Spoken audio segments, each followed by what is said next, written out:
Evening, folks. Apologies for starting a wee bit late with a wee bit of bother with the Wi-Fi and what have you, but we're here anyway.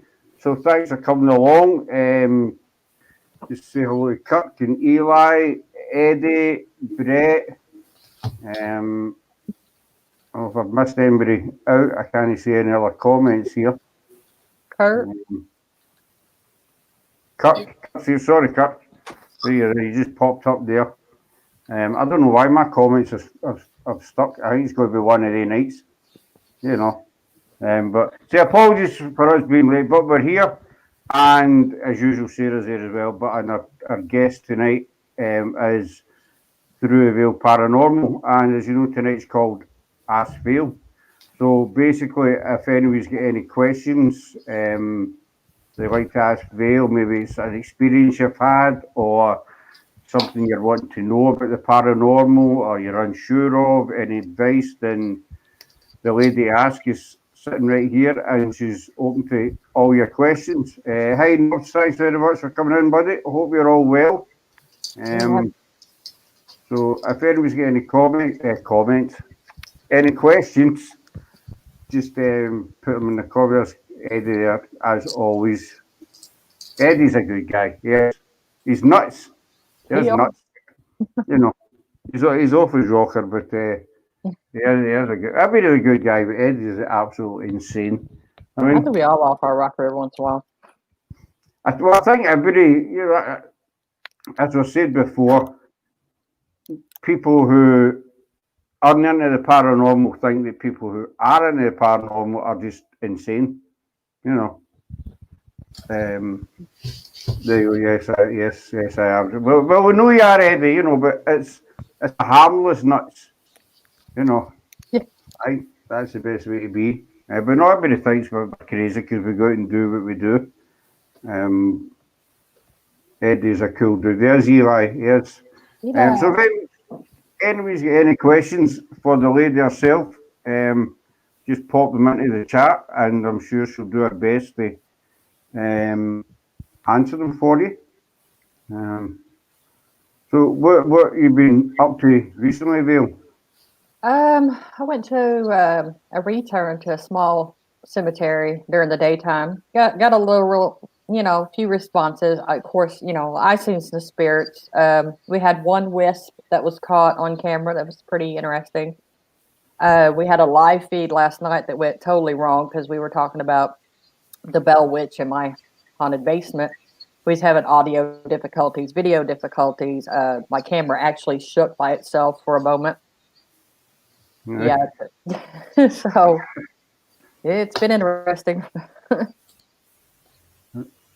Hi, Paranormal Chapel. Good to see you, buddy. I felt it was when I was 2 years old. That's my excuse.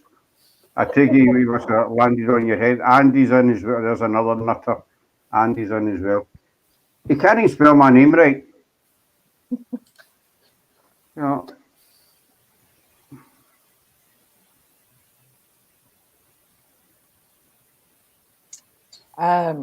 Chaos. I have, I usually don't like telling people because people look at me kind of crazy, but I've been to you and Moon's live feeds, and I noticed you have this real haziness about you. Now, whether I can say it's an attachment, I really don't know, because usually whenever I see an attachment, it's got some kind of, those black specks or a darkness about it that, it's an intermix of your aura and theirs of the attachment. But, I would really have to sit and maybe study you in front of me for a moment to tell you. But if that gives you just a little bit of insight that you do have something there, I can't tell exactly what it is. He actually caught an interesting EVP on his live. Come up on panel. That's what you should do. It should come up on panel. What night was it? He was on a live and he caught Sarah got a copy and she kind of stripped it down. So I don't know the fancy words for it. Obviously stripped it down, and there was something. Brett done it as well for us as well. He stripped it down as well. Sarah's better to tell you what she found. Hi, Noel, thanks for coming in. You're You're welcome. How's your Sarah knows child what in she the- does there. I just basically stripped all the. I don't know what's hard to explain with it. How's your child in the closet? Still there, I think. I don't. Well, saying that, the past few days, all our smoke alarms have been going off randomly. The batteries. No, we checked the batteries. They're wired up to the mains. It's just random. The first time it happened, me and Scott were literally just walking out the front door. Oh, here he comes. The second time it happened about 5 minutes, Hey, Eddie. 20 minutes ago, they just randomly all went off. It happened just, I was 20 minutes ago. There's three. There's one in the hallway, there's one in the kitchen, and one in the living room. And they're all wired to the mains. You know, obviously they've got the battery back up as well, but they're all wired to the mains. And it was the other day, we were just going out. I think we were going to get a wee one for school. And the three of them just went off at the same time. Now, there was, no cooker on, nothing. It only lasted about 5 seconds or something. By the time it took me to walk from the front door to the living room, they went off again. And then it happened just about 20 minutes, 30 minutes ago. They just randomly went off. And but funnily enough, one of our cats was sitting on the couch when it went off. And right after the shut off, she was staring directly at the same point in the ceiling. Oh. So, we don't know. We don't know. It's just the smoke alarms that got to us because there wasn't any power surge because computer everything was still on, so it wasn't a power surge or anything like that. So it's just kind of puzzling a wee bit. But however, that's what happens, isn't it? Something was definitely trying to keep me off the damn feed. Yeah, it still might be over here. How are we doing, Eddie? I'm still awake. Good. I got to shut my door here. Yeah, this is close. I'm used to everything in my flat. My batteries drain almost every night. Why do you do this at the same time every night? Done it last night. I keep calling this one a she. He done it last night as well. Comes out and he tries to nip the wires and just wants to burrow into you and cuddle into you. And he's just, right, sit there, stay there. Rub hot pepper sauce all over the cord. That is bad. That's evil. Well, he'll stop biting it. And I hear, but I might just think about that one, So we're telling your the EVPs you caught as well the other night on your I think it was Sunday night, was it? Yeah, but I'm not sure if that was one or not. I really can't hear anything on that one. I sent the first one to Brett, and Brett kind of analyzed it, and he explained that the little girl's voice, it could be pretty much anything. But he says he filtered out a lot of sound, and you can hear a male's deep voice right after the girl speaks. So I'm just waiting for him to do a little bit more work on it, and then he's going to send it clip back to me so I can hear it again. But I mean, the wee one in our cupboard, nothing else has happened. We've not heard.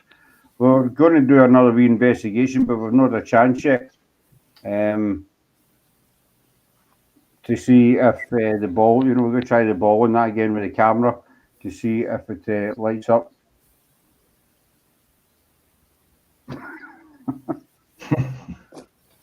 Granny was on Eddie's chat. Was it last week, Eddie, to interviewing Missy? Yeah. Yourself?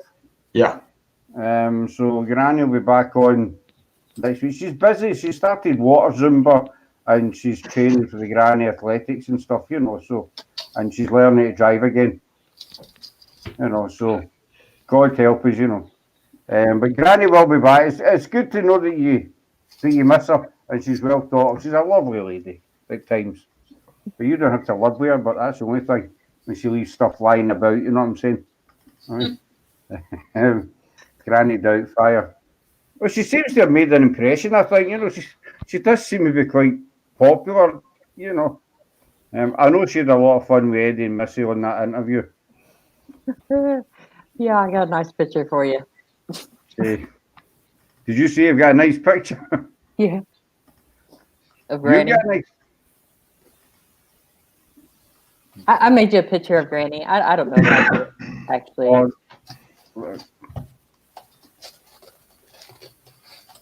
Let's see if I can just do it this way real quick.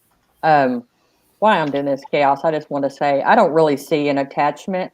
You do have in your aura, you have that aura that just it kind of radiates. It's a little more free flowing than everybody else's. But as far as attachment, no, I don't really see one. But now, I really studied you and, been sitting here with you. You have that, it's an aura that nobody really has.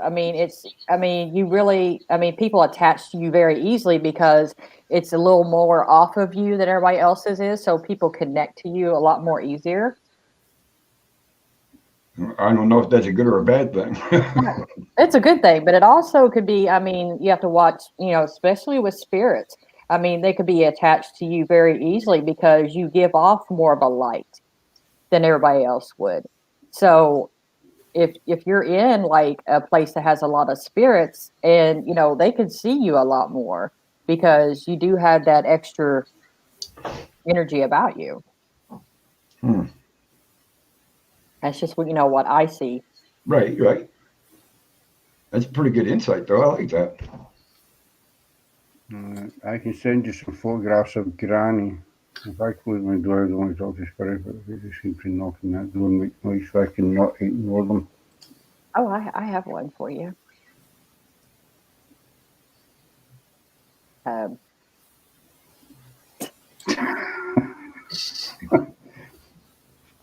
Is that the kind of style you're going to go for now, Vale? Is that going to be your new look as well? No, I don't think I will run around as Granny. I actually grabbed it for a spoof parody video that I will be making for our Halloween special. I'm going to try get all the creators in the paranormal, field into it. So it's going to be something coming out. It's going to be like a little premiere for everybody. Feel free to use my image. I charge a a small fee. I can't say the word minimum. I'm not even going to try and say it. I've got a cat trying to chew my wires here just now, and that's not euphemism. That's not euphemism. Just no,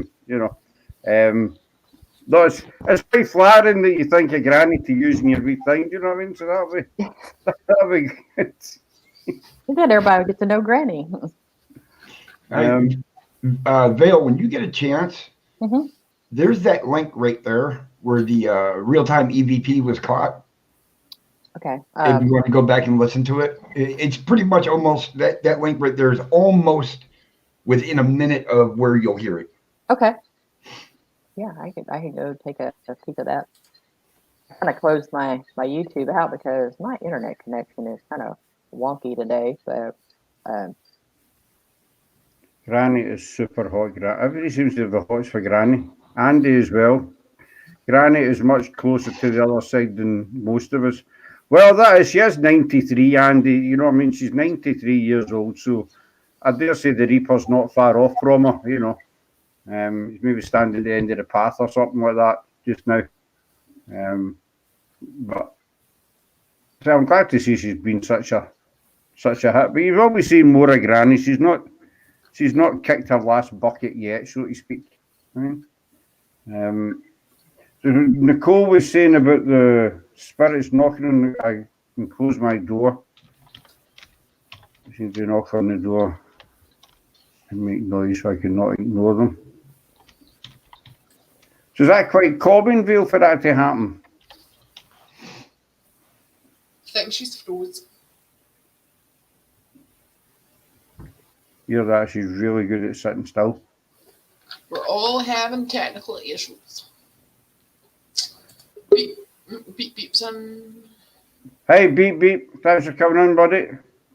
Uh-oh, lost Vale. I know. Well, we had a wee bit of bother with our Wi-Fi as well, so I don't know. I'm We going to lost stop that. touching things. Back. I don't know. I can literally not touch anything. So I'm just leaving it alone. I'll look at that in a little bit, Gail. Well, that's what I'm saying. Later on, when you get a chance. I mean, you seen I had troubles trying to even get in the feed. Yeah, I don't know. This has been going on for the last couple of days. I have never had a lag issue, a skipping issue, and I changed my internet speeds, which has supposed to got better internet, and I don't. So I'm gonna have to call them. That happened to us, but right, Sarah, when we changed our internet over. Aye, we've changed it over because the last company we were with, the internet was absolutely dire and it was dropping out every 2 minutes. Mm-hmm. And then when we got this one, the first month or something, it was complete and utter rubbish. But now it seems to be kind of settled down now.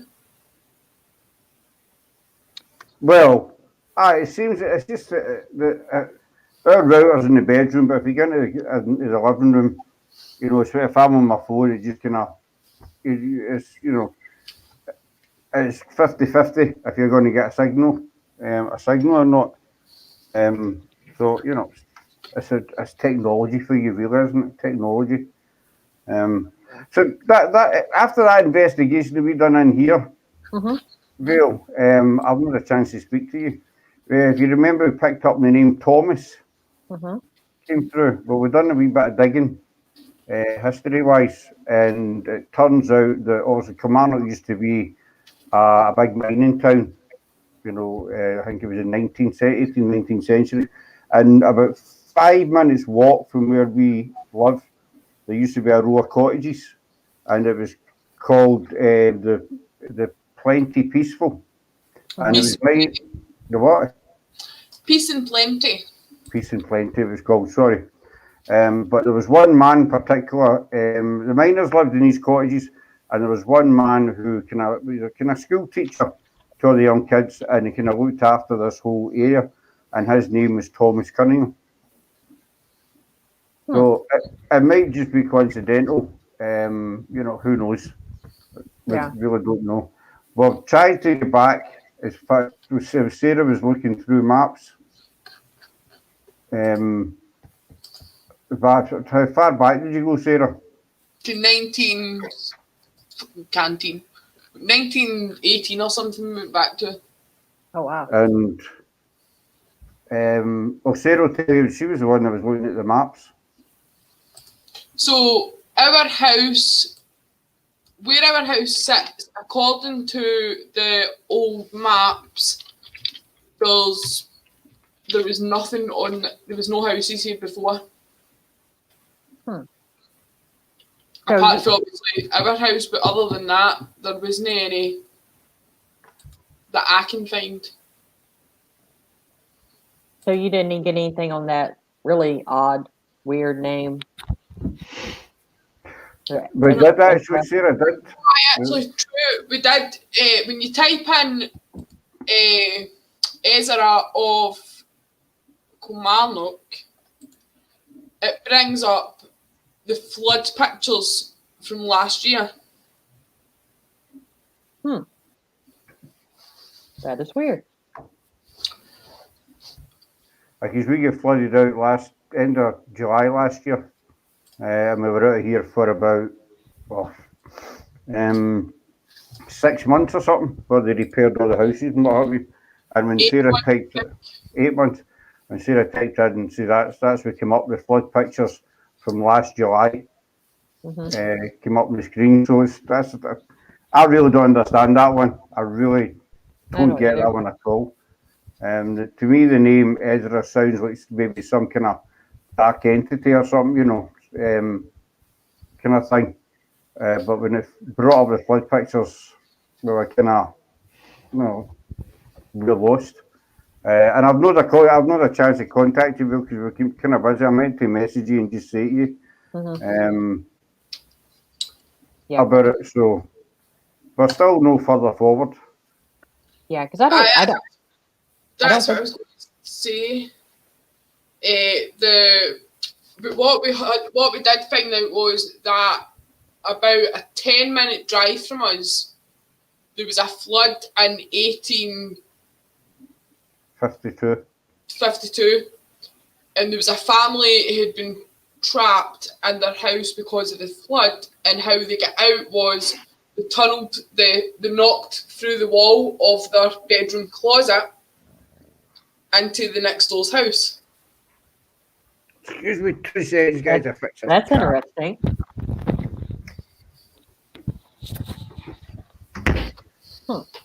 That's the cat fixed. The cat's just been evicted from the room. Yeah. And so, it might not have any connection at all, to obviously our cupboard, but it just seemed a wee bit strange. So, I mean, Bill, is it possible, is it possible that they are connected? Obviously, an event happened in the middle of our town for it to be connected to this side of the town, if that makes sense. Yeah, I know what you're saying, and it is, a possibility. But what I was getting was, a clear image of, there's a child in your closet, unless, he died later in life and he went back to a childlike state to that memory. I don't know why he would be in your closet. And also got that there was an entity that was, keeping him there. And I felt like it was a father figure that was, kind of stern, and that was his discipline to put him in a closet. I think that was quite a common punishment, way back. If you were bad, you kind of get put in the closet. So it was just really, really weird. The flood pictures came up, and after typing that name in, and then the name Thomas came up. Yeah, I've never got that name, before. I'm like, Ezra. I just see, it's a weird name, and I've googled it and stuff, and as far as I know, I can't find any record of anybody with that name. Yeah, these are the kind of names that you can't make these names up. You're just like, where did that come from? But I kept hearing it clearly, and it came over the box, I believe. I did. It came through the box as well. Because we played it back, we heard it as well. And to me, as I say that, I think it sounded like some kind of demonic name or something. Maybe I've watched too many Hollywood horror films, but that's the kind of impression I got. Ezra, it's a kind of weird, funny name. Eli says, a female in my room, she's passed. But I didn't pick up anything demonic in your house. I picked up something stern, like a parent that was, mad. But, sometimes, I have trouble with the demonic. I've said it, many other interviews, and I've even said it on my channels, that I do not see them as clearly as I see regular spirits. And I don't know if it's a protection thing because, I was attacked as a child, or it's just something that my capabilities are incapable of. So, I'm not saying there isn't, but I didn't feel anything in there that, would be of too, any concern. Just don't make that parent mad. Well, nothing's bad's happened down here or anything. It's just been a couple of. It's mostly been the cats. They'll sit and stare, and it's always in the hallway. The majority of times, and they'll just stop, dead in their tracks and stare in the hallway, and then they'll sort of move on. So we've not felt anything bad. I've not picked up on anything at all in here. See, the smoke alarms kind of puzzled us a wee bit with them going off. And as he was just one, I don't think he was trying to protect the boy in the closet rather than force him to stay there, kind of ordering the kid to stay put for kids' benefit. What do you think of that theory, Vale?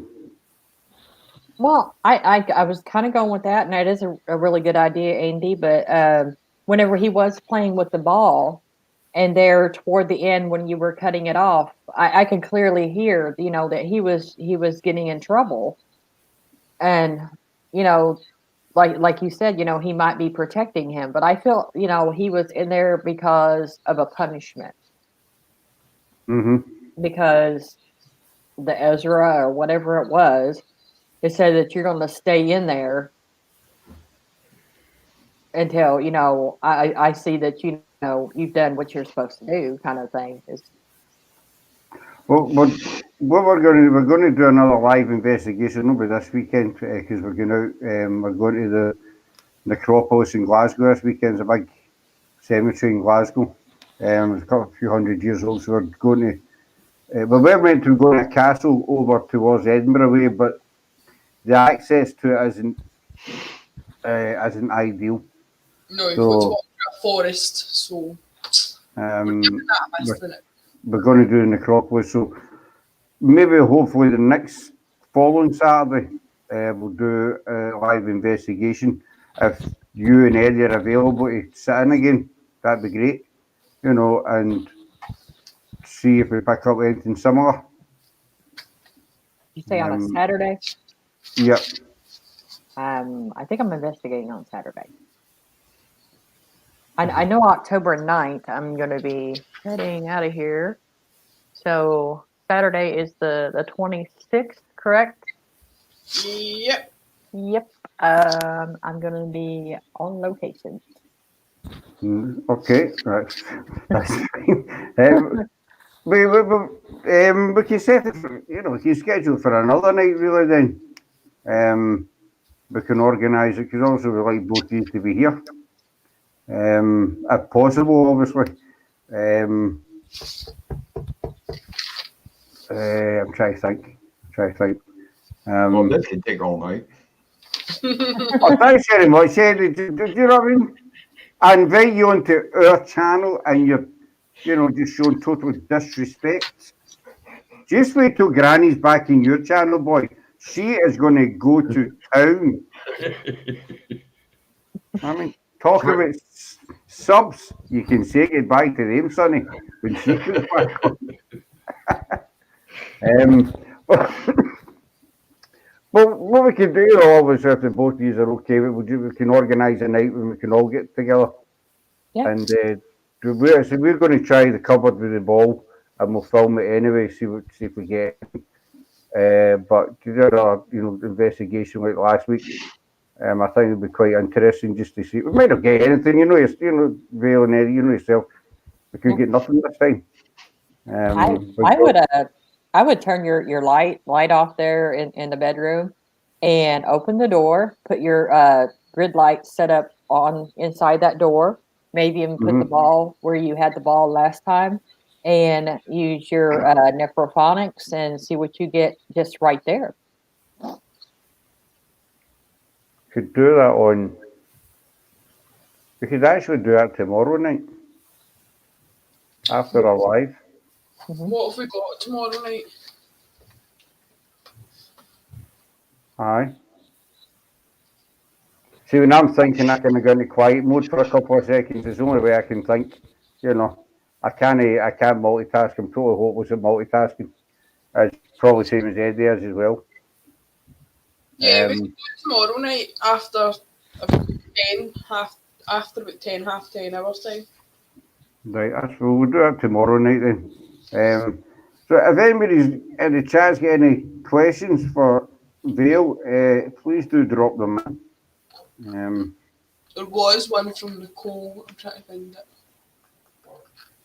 Yeah, because I can't bring up the other YouTube. I don't you touch anything, Vale. Just you sit there, fold your arms or something, You touching it? Don't move. I'm not touching it. You can breathe, and that's about it. Talk, obviously, breathe and talk. That above that, taboo. No, don't. You're going nowhere, Missy. Yeah.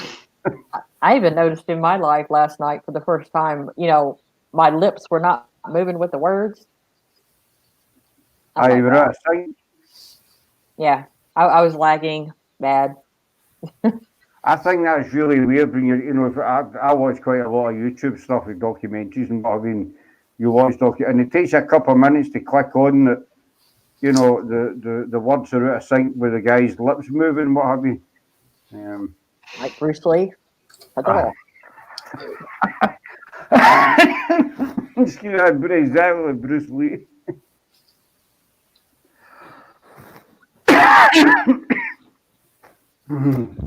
Excuse me, exactly like Bruce Lee.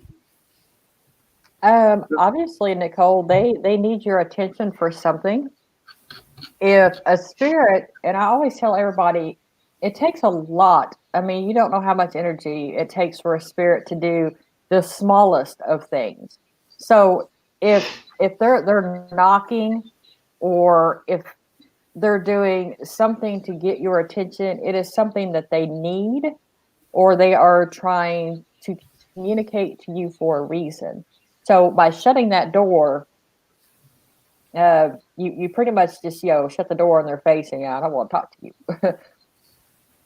So I would try to open the door, and I don't know, Nicole. You talk to spirits. I've seen you. Talk to them. Listen. There's something that they need to tell you. Paranormal chap was asking, do you ever get... All the time.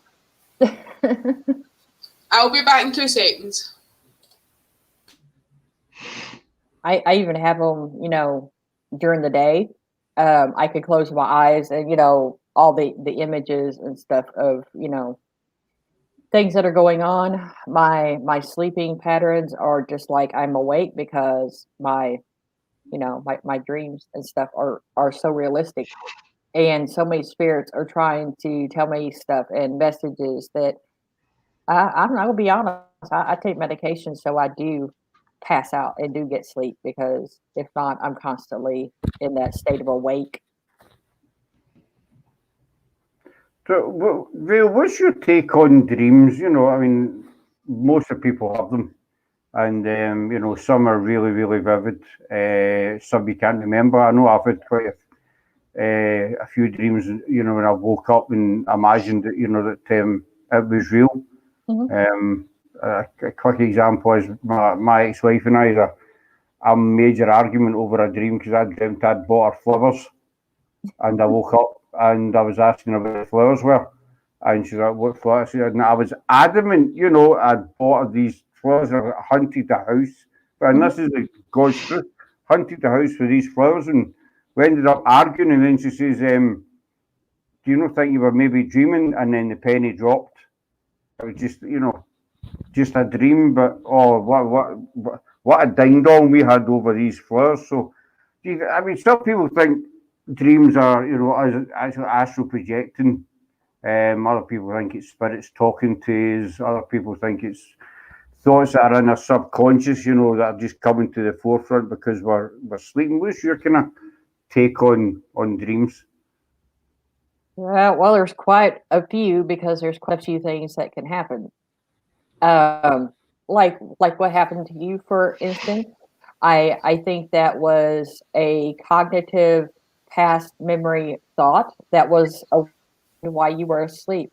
You did buy those flowers, maybe not in this time or our time, but maybe in a past life, that that you remember those flowers, and Mm-hmm. that's clear thought and thinking, because you not only have seen it, but it, that gut instinct that you're right. So that did occur. There are the dreams that um where you kind of remember them, but you don't. And most of those, I believe, are, our brains work like a computer all the time. They're recording things that we do every day. And some of those that are not real vivid is probably, your mind making sense out of the day that had already happened. normal dreams. You do have the other ones, and there's a big difference in those. I mean, you could clearly, whenever you're dreaming, you could watch the pictures become more clearer. It's like being off in a static dream, and then all of a sudden this thing comes into you, like a house or something comes into your view, and it's bam. I mean, it's really more clear than the rest of it. Those are premonitions of things that are to come, or things that you are going to see. Like a kind of form of deja vu, Mm-hmm. basically. Yeah. I've had that a couple of times. Something's happened, and you think, wait a minute, I've been here before, or I've said this before, or it's going to happen, and it happens. So that could be related to dreams, basically. Yeah, it's a recorded thought. Your brain will record that clear image. Maybe subconsciously you see it sometimes you don't. But whenever that does occur again down the line, you're like, oh, I remember that. And it's just such a weird moment because you have seen it before in your dream. It's a premonition of that moment. It's happened to me a couple of times. Something's been said, or I'm in a situation. You think, wait a minute, I remember this. Right? How do I know this is going to happen? And it sort of kind of freaks you out.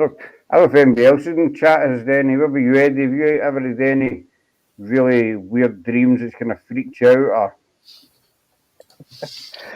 Oh, I don't even know where to begin on that one. I have so many dreams. Like I said, I'm a conscious, dream walker all the time.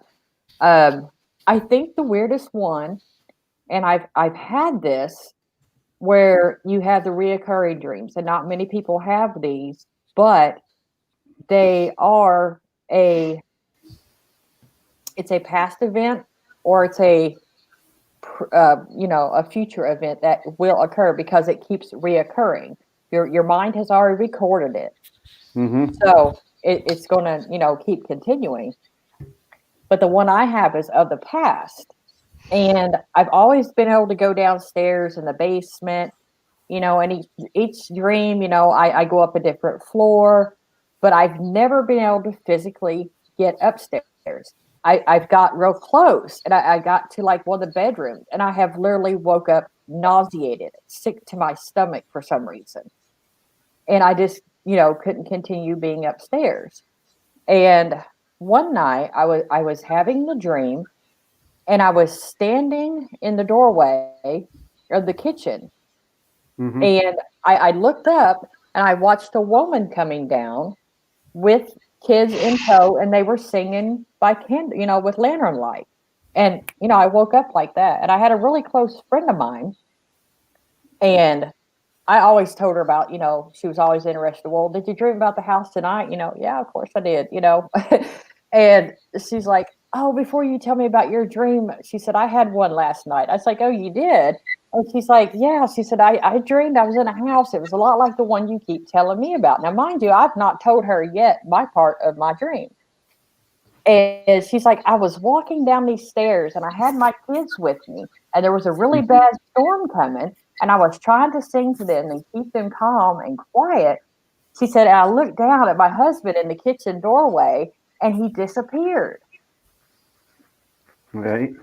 And I'm like, okay, you just told me my dream exactly, because I was standing in the kitchen door looking up at a woman with kids coming down with lantern light that was singing. So obviously, in that time period, I was a man. Okay, so I just, let that slip by my brain because that's a little weird. And the last dream that I had, I was upstairs. And how I got upstairs, I don't know, but I was in my bedroom, and I was fixing my hat in the mirror. I looked at myself, I had a little bit of a goatee, a little bit longer, a little bit, thin mustache. And I could look out over the fields, and I could hear the coon dogs barking. And that's the last time, I remember that dream. And I was like, yeah, that's weird. This is going to sound really a stupid question, and excuse my ignorance, but what's a coon dog? A coon dog, a beagle dog, a Oh, hound right, dog. right, got you Yeah, now. Right. yeah. They're kind of like coon dogs, little beagle dogs. Now, Eddie will say some things as well sometimes, and I need to ask him, what does that mean? Yeah. I don't have a clue. Or sometimes you'll say things and I'll just nod in agreement, you're kind of, hoping then, you're nodding. Then he'll ask me in private, what the hell did you say? So then you'll ask me in private. What the hell did that mean, Well, around here, especially, the lower southern states, they use these dogs to go coon hunting. The dogs, would tree them. The coon would run up the tree, and the dogs would find them. They, kill the coons and eat them and use their furs. So they call them coon dogs. Right. Thanks for answering that, Bill. What about dreams within dreams? Dreams within dreams are weird, and I know exactly what you're talking about, and I have yet to figure those out, especially the ones you cannot wake up from. I don't know. You do wake up, but you're asleep. Actually, on some of these that I've had, and I don't know if anybody else has had these, and if they have, someone please help me. I have been asleep, dreaming, and I think that I wake up and go about my routine, just like I am right now. I'm as awake as I am. But then all of a sudden I'm still asleep. And I'm like, oh, I know I got up. So I dream that I get up again. I go about the rest of my day and I realize I'm asleep again. And I literally have to shake myself and force myself awake. And whenever I do get awake, it's hard to realize, where did the rest of my day go? And I'm just so fuzzy headed. And am I still awake? And it's that pull of trying to get yourself awake. And it scares the bejesus out of me sometimes because I feel like my heart's racing. I'm thinking, did I just die? I'm breathing weird. And I don't like those. Alfred, what do you think about, the only way I can describe them is mini dreams. You ever you maybe sitting in a chair or, sitting up in your bed and you'll doze off for maybe 10, 15 minutes, and you wake up, but you've had a wee kind of mini dream. You can feel it's hard to describe. You're kind of sitting there up in your bed and you know that you're dozing off. Mm-hmm. And at the same time, you've got this wee dream starting to kick off, in your head. You even though you're half awake. Is that not daydreaming?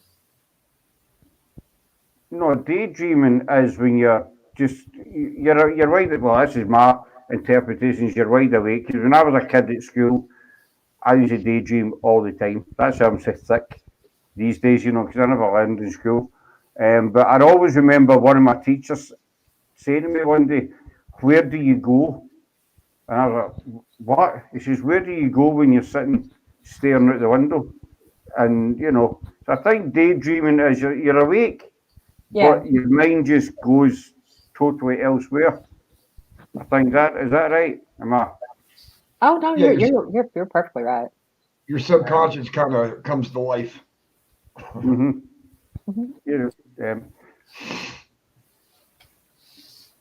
Here's Lewis's 4 levels. I woke up 4 times. I woke up 4 times to wake up. Those suck. I'm telling you. I mean, I just wonder if you could ever not wake up from that. I mean, that's weird. I want that to come get you. That's a scary thought, Rail. Yeah. Was there no a film? Years ago, was there no a film about dreams within a dream within a dream with different levels? Mm-hmm. I'm sure there somebody made a film about it. Okay. 5 something, I had to pee into the bathroom. Luckily, I woke myself up in time because Nicole said, let's hope we don't need to pee if we think in our dreams we're awake.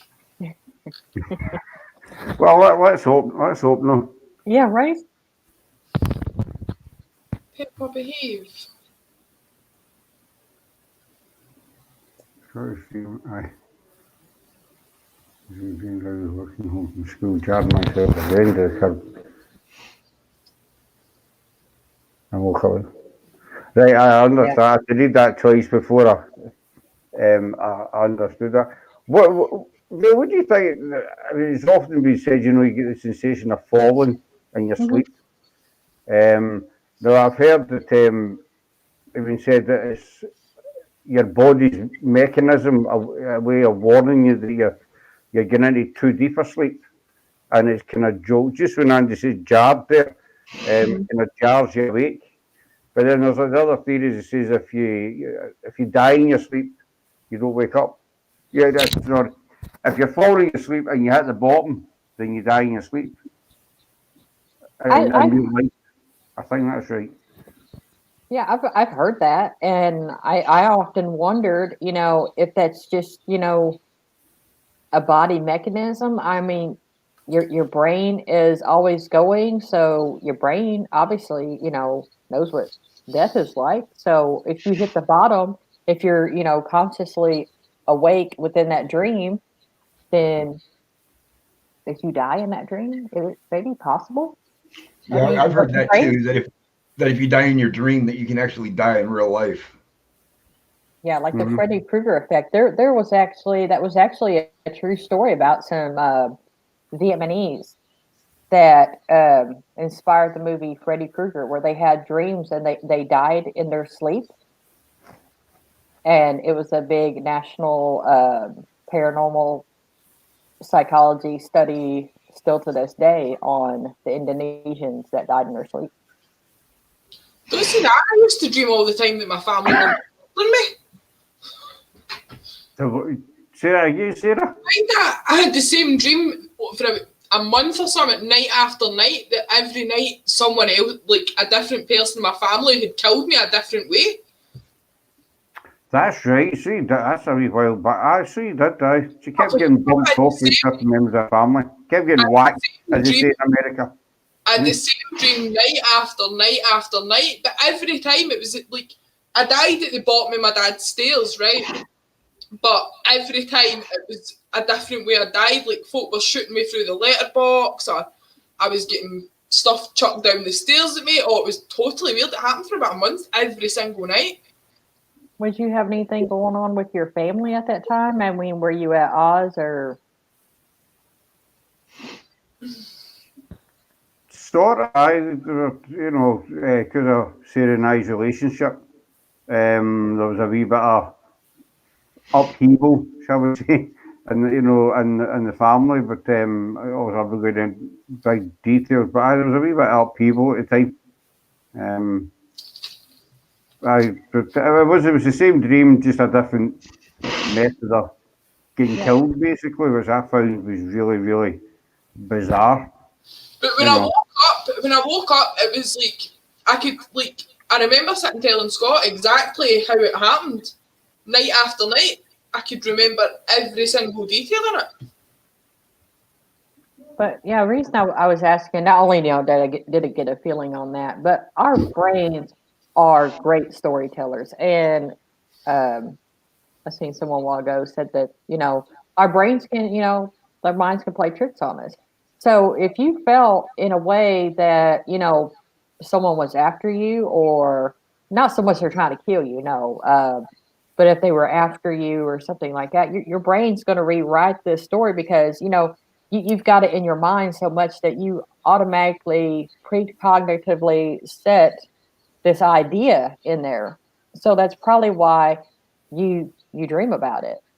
And it happens, I understand, whenever I was doing in my psychology class, a lot of serial killers and stuff, they have these predetermined notions or thoughts constantly in their heads, and they live in this dream world pretty much because they have already thought it, and that's how they think the world is. So, our brains can do some really weird stuff. I'm going to be back, guys. I'm going to step down for a smoke real quick. No Okay. bother, bro. No bother. I know you told me the other day. I watch a lot of these documentaries and about mostly American stuff. I watch, the serial Mhm. killers and what have you. Pierce Brosnan, no Pierce Brosnan. What's his name? He done Britain's Got Talent. Pierce Morgan. Morgan. Where did I get Brosnan? He's an actor, isn't he? Pierce Brosnan. He's an actor. I think so, aye. I got the first name right. Piers Morgan he's interviewed quite a few of them, and the way some of them speak is just bang on what you just said about they create their kind of own reality sort of thing, and this is the way that they see life, and some of them actually don't think that they've done anything wrong, and they feel that they could have murdered like 20 people, but they don't see it as being wrong. This is, this is what I'm meant to be doing, kind of thing. Yeah. Just he says that, I remember the interviews I was watching. Yeah, it's actually the mind that is broken. It's just like, people that go through traumatic stuff and they create these alternate realities to kind of protect themselves. They make themselves into a different character or something like that. And it ends up that they have used this mechanism so much that they create other worlds and they become split personalities. Have you ever seen the movie Split? I know it's a TV show, but Is that about the guy who kidnaps a woman and I know the guy. I can't mind the guy. I can see him in my head. And every time he comes into the room, he's somebody else.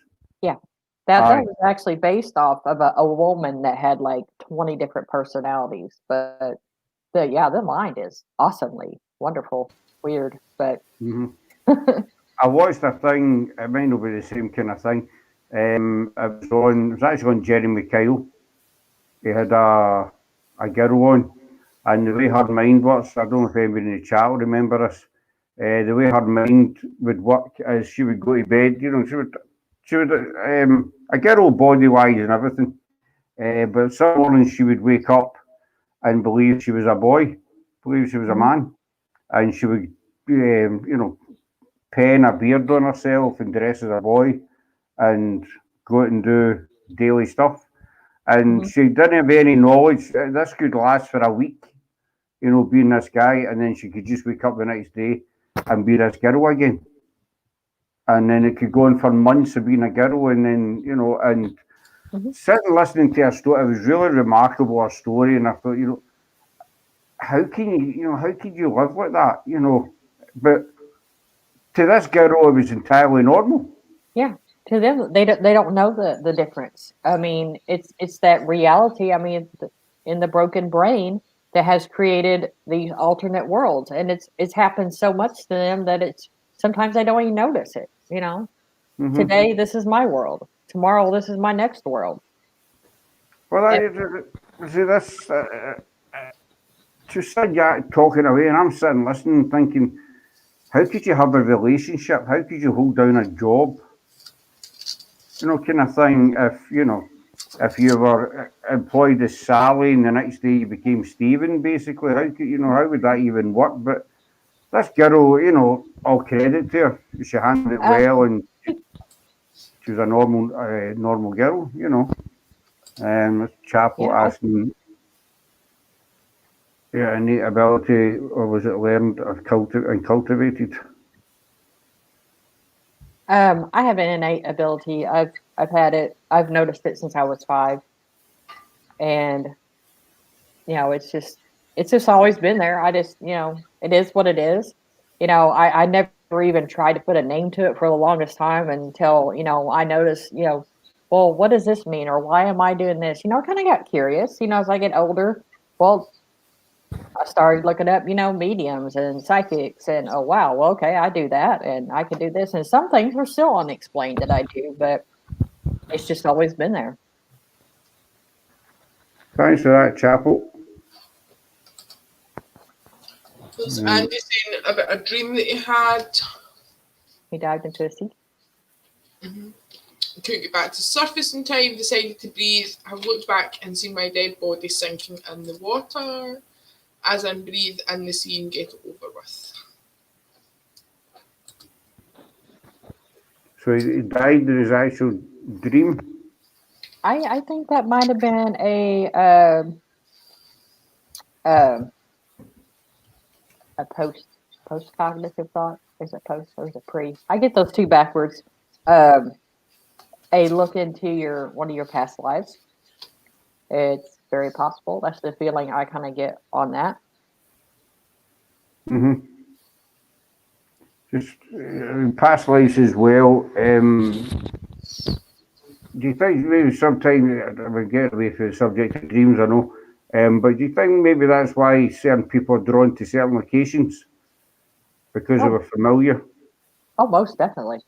With that, see, I'm drawn to Greyfriars. It's uncanny to draw up in Greyfriars and what have you. I don't know if anybody else in the chat's drawn to places. A medium did tell me once that I did live in Edinburgh, and I was a soldier. My name was Jeffrey, I think she said, and that I'm buried in Greyfriars, so that's good to know, Jeffrey in Greyfriars, Scott? You what, Sarah? Is there a Jeffrey in Greyfriars? Well, I don't know. I've never read every single headstone in Greyfriars, I don't know if Vale's frozen or... Andy is attached to the water, the sea. He needs to be near the sea. All right. I've got a cat under my chair. That's why I keep looking down.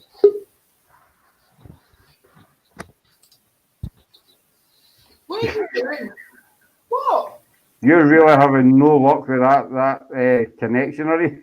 No. What? Well, when did it start happening? Was it after an investigation or something that started happening? Or?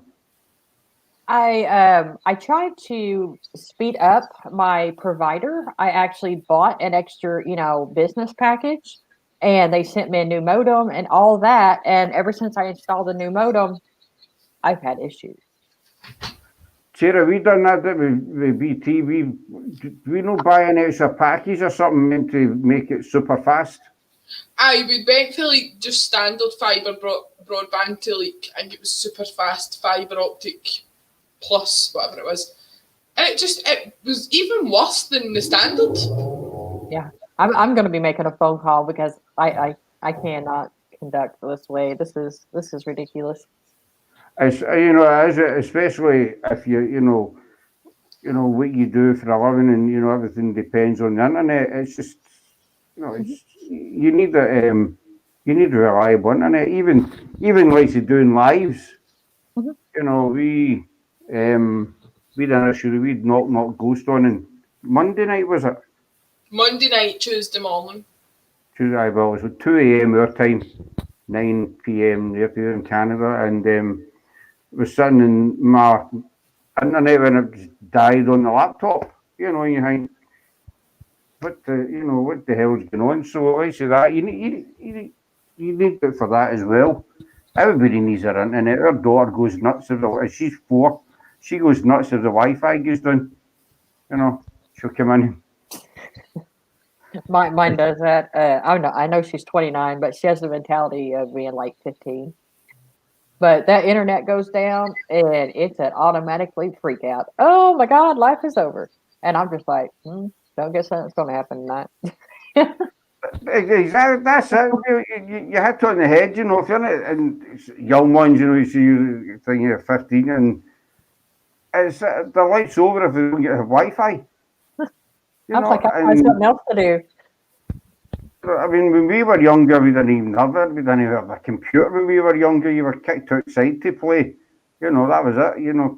Yeah, we played with sticks and stones and whatever you could get your hands on, basically. Yeah. Even though I was born in the 70s, we did not have a television in our house until like 78, 80s. I mean, we were poor, for one, can't afford no TV. We're going to buy a tractor first that, helps get the crops in. So, yeah, we didn't have no TV. We were creative. You had to be creative. We were the same. When I was young, we had 3 channels. Andy will remember this. He'll remember that easy. It was 3, 6, and 12 over here, I think. we we had BBC One, BBC Two, and I think it was called ITV, Independent Television, something like that. And that was it.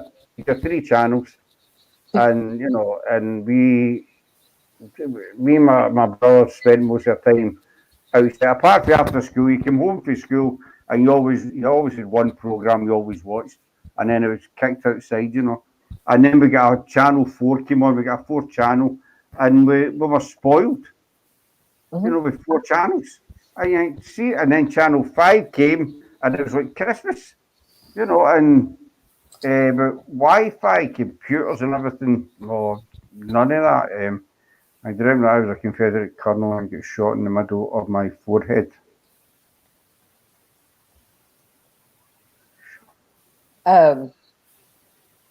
With Paranormal Chapel saying that, actually, if you look, I think that would be like again pre or pro. I don't know, premonition of what used to happen. But someone that I really look up to had told me that people with birthmarks is actually a mark of their traumatic death or something. So I was wondering if Paranormal Chapel might have like a birthmark or an indention or something in his head. Or her head. I'm sorry. His. I've heard that as well. A birthmark can be, an old wound or something for your previous life. And then I think there was a theory, a long time ago, that especially during the witch hunts, the witch trials, the birthmarks were considered, a sign of The being witches. touched by the devil, even though it's just, obviously we know them today as birthmarks. Back then, that was you were condemned, basically, if you had a birthmark. But when I was a kid, my first cell phone was 2 Heinz beans cans and a length of string. Yeah. And the thing is, see when you tell your kids, these days, they just look at you. If I have to say, are you serious? I've got kids, don't say we're all grown up now, but I remember my second youngest daughter turned around and said to me one day, Dad, when you were younger, did you have television? I'm like, how old do you think I am? But I used to see 3 channels. And she was saying, you had what? I said, how did you get, no way did you have 3 channels, But this time we had like 300-400 different channels as you do over there. And she was just totally stunned at, how did you live with 3 channels? I thought, because we didn't know any different. Yeah. Miami does the same with you, Scott. She'll say to you, Daddy, did you have... Oh, aye, she does, aye. What was it she said? Daddy, did you have phones when you were a little girl? When I was all the weird phones. I think kids think you were born maybe 300-400 years ago. I remember when cable came in, it was that little box up on top of your TV. And everybody in the world knew how to go and hook it up from the pole for free. And then, satellite. But yeah. Happy days, wasn't it? I think my worst memory for like a childhood regarding technology is the old tellies used to get and used to have to put a pound coin in them to make them work. I remember them as well. You had one of them. I remember the first VHS. I don't know if you have them over there, Bill, the VHS format video recorders. Did you guys have over there? I know we had over here. They were movies, and they looked like they were on a record. And they went inside a great big record player. I don't remember the name of the player, but they played movies on this great big record. I don't remember anything like that. I remember when video first came out, and my mum got her first video recorder, and it was like the size of a house. This massive big thing, and the remote was on a wire attached to the video machine, and the wire was maybe 4 or 5 foot long, and there is a dent in my head. There you go. You got shot in the head. So that's his previous life then? Mm-hmm. Possibly.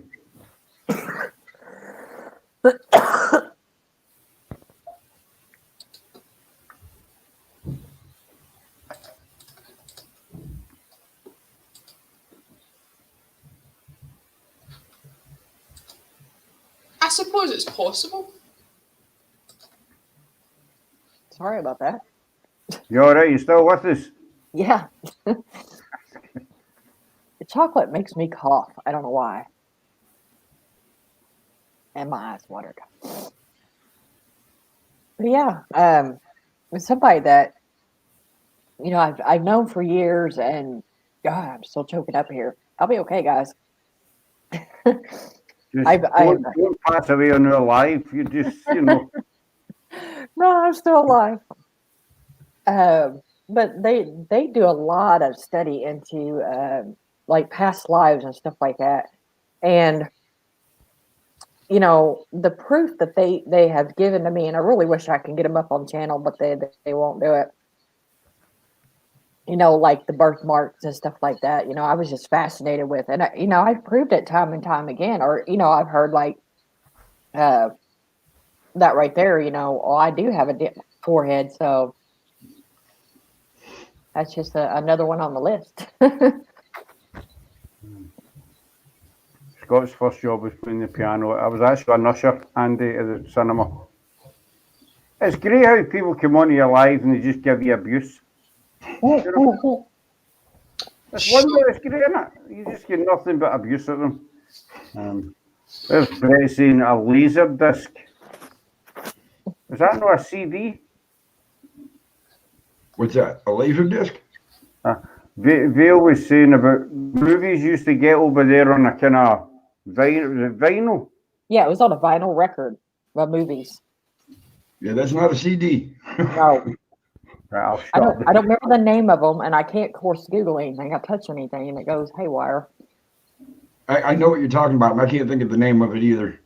But it played like a record, but it was a movie. Mm-hmm. Hey, Sammy. Thanks for coming in. Hope you're well. One of these.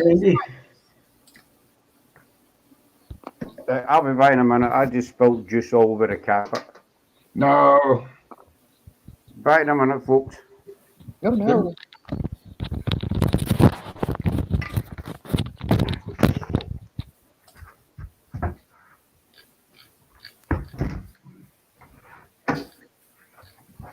Yeah, because they were as big as the big vinyl records.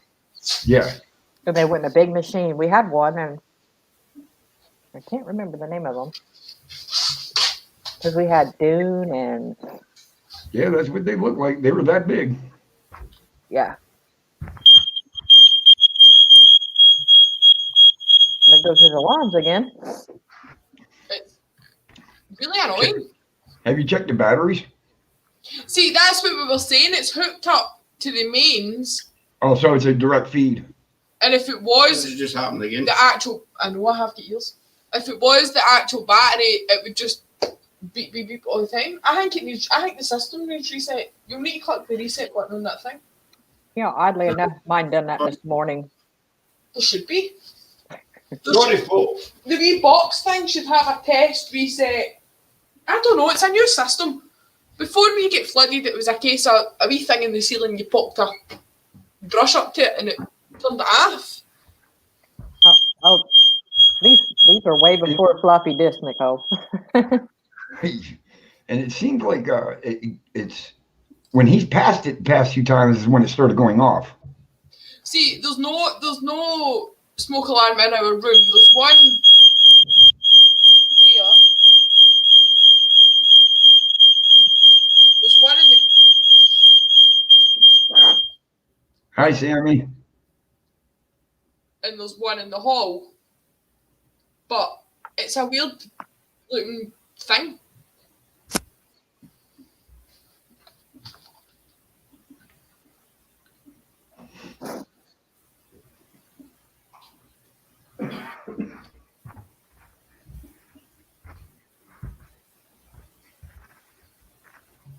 I know what it is. Scott went in the bathroom and took a dump and pissed the spirits off. Yep. I think I've reset it. I'm glad he wasn't on there to hear that. What was that? Did I miss something there, Eddie? Oh, I Oh, just think how much I miss Granny. You're full of nothing but. It's just annoying when it goes off, but I think I've reset it. So if it goes off again in the very near future, you know I've not done it right.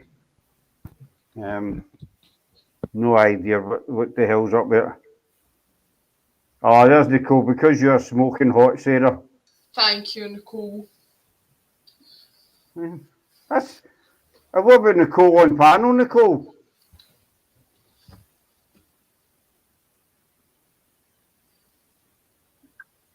So anyway, where were we before that got interrupted with that blooming alarm? Mhm. We were talking about the big, massive laser disc movie things. Right, I don't think we had them over here at all. I don't remember seeing them. Might have been before my time because I'm still a young pup. You know, It I'm was still like kind of. 1978, Scott, they get brought out according to Google. Why are you getting color flashes in your camera? Me? Yeah. Because I brought a new page up on my other screen. Okay. Because like, if I close it down, it goes off. So it might have been a reflection off her glasses then. Yeah. Because I'm Googling the laser disc thing. So, Vale, are you getting anything behind Sarah just now? Nope. Don't say anything. No, I haven't seen anything the whole time I've been sitting here. No, it's just because the alarm went off. I was just curious. I was just wondering. Yeah. No, I was looking as soon as it went off because you guys were saying that, your alarm thing kind of wonky. So yeah, definitely a shortage there for some sorts. I've reset it. Hopefully it'll stay off. See, it's weird because in the building I live in, even though we're hardwired in, it still has a battery to it too. See, ours has a battery as well, Eddie, but when the actual battery's running low, it doesn't keep going off. It makes this stupid high pitch annoying beep.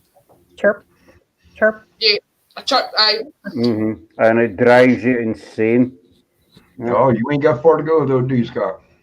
To the point where last I climbed up a ladder. Buddy, it means a lot. Touches my heart. In the hall with a hammer, and the thing was Brother, man. Look, can I help you? Are you setting off my smoke alarm? Is that where it is? Is it you? I know that beep, Vale, as you say, just goes beep, beep, beep. It's Sammy saying she's 3 birthmarks. Wow. If I had one, I had no idea where the hell it's at. I don't think I've got a birthmark. Not that I've ever noticed, anyway. Ow! I don't think I have any either. I'm getting abused here by a cat. A friend of mine. That was one to ask you, Vale, is about what you think of this past life regression.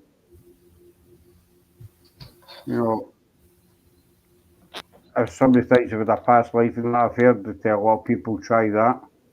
What's your views on that? My views on past life? Well, that's a long and interesting story. We will just start at the beginning. Of course, this is coming from the spirit world, so this is not coming directly out of my mouth, so y'all can't say that this is my belief. But so this is not sponsored. Yeah.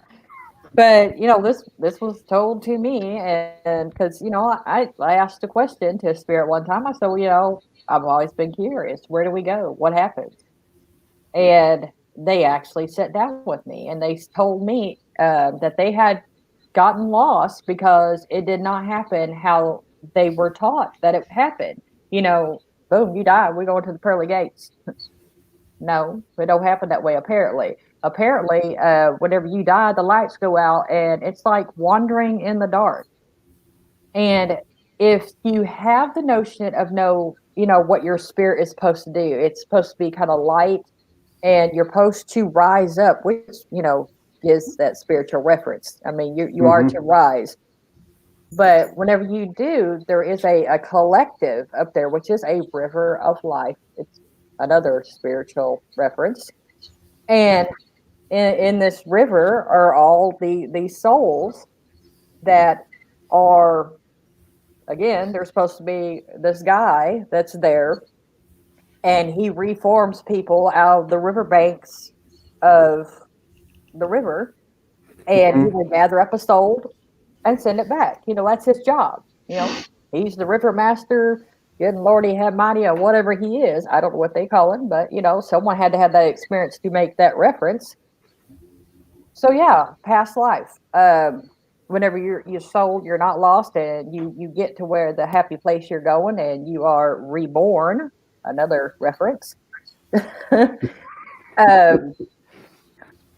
A lot of these kids that have super intelligence, or these kids that know how to play a piano at 2 years old, or you might have a memory of something that happened within this river. I mean, you are next to every soul that is there, and then you might get a piece of this person, or it might be not washed off from the last time that you were there.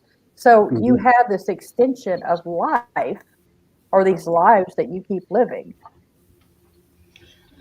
That is my take on it. And now the way I was told, from what I heard, is because somebody asked me about reincarnation, well, which is basically a past life, is your soul will keep coming back until the job that you are supposed to do on this earth is finally fulfilled. You will keep returning. And it doesn't necessarily mean as the same person. You could always come back as somebody else, but you still have that same duty that God or whoever it is wants you to fulfill. Yeah. So yeah, I believe there is that reincarnation, whatever it is. I mean, because a spirit told me. I mean, it's kind of asking like a shoemaker, where do shoelaces come from? I don't think they're gonna lie to me. So, I mean, as you said, you talk about religion. I think everybody's brought up, a certain way. How you put it, it's kind of drummed. Some religions are drummed into them. Like you go here or you go there, and don't do this, and don't get have sex before marriage, and don't get divorced, and but as you say, Rico, it's nothing like what everybody thinks. So I think we're in for maybe a wee bit of a shock when we get to the over yonder, or whatever you want to call it. yeah. One of my previous lives was a hooker, and I lived in Egypt as well. Not as someone famous. Well, I think she's putting it not as somebody famous, because years ago it was always the noble people and well-known people that came from Egypt. Yeah. And I think also a lot of these people who claim to have, not lived before us, no, not a lot of them, but some people who claim to have lived before, they've always been somebody famous. I've heard a few people saying, I've lived before, and in my past life I was a great movie star or a great rock star. They're never just a baker or a plumber. They're never the basic Joe Blogs for Toodles Up. I was a plumber in my past life, and I get crushed by a toilet system or something. It's always. Yeah, right. That's actually a good question, Brett. I guess anything that is living with a soul could be reincarnated. Yeah, I mean, the Cherokee believe that all things are connected, because everything has an energy. So if that energy is what is being reincarnated, if you look into science, energy cannot be created nor destroyed. So anything with energy, matter, I go from one form or another. Sure, Jim. Sammy's saying one of her past lives she was a servant to royalty. Have a good night, Andy. Cheers, Andy. Do you have any distinct memories of it, Sammy? Or?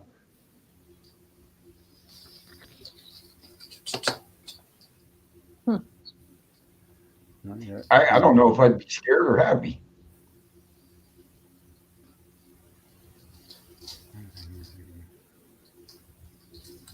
You see, there is that many.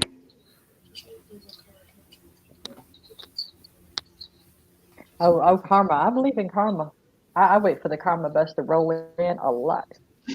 Oh, there's nothing better than instant karma. Yeah.